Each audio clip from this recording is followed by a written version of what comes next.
നിങ്ങളുടെ ഇഷ്ട പരമ്പരകൾ എക്സ്ക്ലൂസീവായി സൺ നെക്സ്റ്റ് ആപ്പിലൂടെ തികച്ചും ഫ്രീ ആയി ഇപ്പോഴേ ആപ്പ് ഡൗൺലോഡ് ചെയ്യൂ.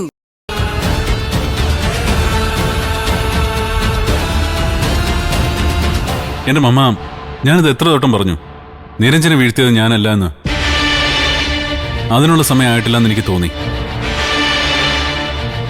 പിറ്റേന്ന് നിരഞ്ജൻ അക്ഷരയുടെ കഴുത്തിൽ താലി കെട്ടുന്ന സമയത്ത് അവളെ നിർത്തി തൊലിയൊരിക്കുന്ന ചില രഹസ്യങ്ങളും തെളിവുകളുമായിട്ട് അവിടെ എത്തി ബും ബും എന്ന് പൊട്ടിക്കുകയായിരുന്നു എന്റെ ലക്ഷ്യം. പക്ഷേ ഇരുട്ടടി വിശാലിന് അത്ര ഇഷ്ടമല്ല. പിന്നെ ആര്? ഏത് ടീമാ? കാശ് കൊടുത്താൽ ആർക്കേത് ടീമിനെ കിട്ടാത്തത്? ഇന്ന് കേരളത്തിലെ ഏറ്റവും എളുപ്പത്തിൽ വാടകയ്ക്ക് കിട്ടുന്നത് മസിൽ പവറാ. പവർ ടൂൾസും.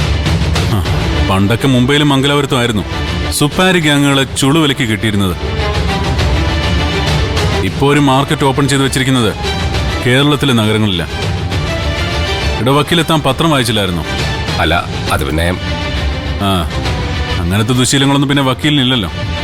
ഇന്ദിരാഗാന്ധി വെടിയേറ്റ് മരിച്ച പോലും വക്കീല് മിനിങ്ങാന്തെ പത്രത്തിൽ നിന്ന് അറിഞ്ഞത്. ശരി സാറേ, വേണ്ട വേണ്ട. എന്തായിരുന്നടാ മക്കളെ പത്രത്തില്? പുതുവത്സര തലേന്ന് തൃശ്ശൂരിലെ സ്വരാജ് റൗണ്ടിൽ 30 വയസ്സുള്ള ഒരാളെ ഒറ്റ കുത്തിന് കൊന്നവന്റെ പ്രായം വെറും 14 വയസ്സാ. ശരത്തിനുണ്ടായിരുന്നല്ലോ സൈക്കിളിൽ നടക്കുന്ന ചില പാൽക്കുപ്പികൾ. ഇനി അവന്മാരെ വെച്ച് ശരത്തങ്ങാൻ അറേഞ്ച് ചെയ്തയാണോ ഈ ഓപ്പറേഷൻ സാന്താക്ലോസ്?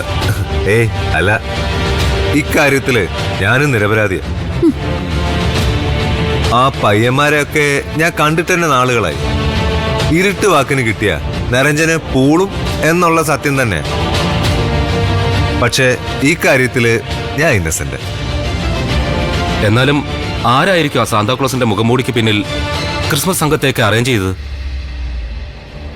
അത് പിന്നെ കാശ് കൊടുത്താ ക്രിസ്മസ് അപ്പൂപ്പിന് കൊട്ടാനും പാടാനും ആളെ കിട്ടാനാണോ പാട്?